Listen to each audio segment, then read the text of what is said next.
Anwar Fuady kehilangan sang istri, Farida Fuady, karena COVID-19.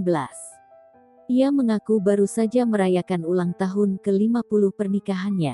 Artis senior Anwar Fuady baru saja kehilangan orang terkasih. Sang istri, Farida Fuady, meninggal pada Minggu tanggal 18 Juli tahun 2021. Farida Fuady menghembuskan napas terakhirnya setelah berjuang melawan COVID-19 disertai komorbid ginjal.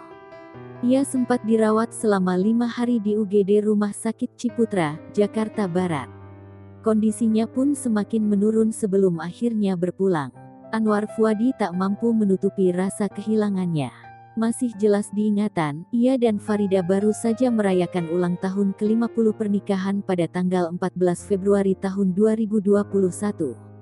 Anwar mengaku sebenarnya ingin perwakinannya bisa awet sampai 60 hingga 70 tahun. Namun, ia menyadari manusia hanya bisa berencana.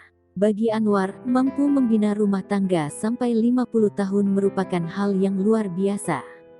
Terlebih dirinya merupakan seorang artis. Anwar memuji istrinya yang senantiasa sabar mendampinginya selama 50 tahun.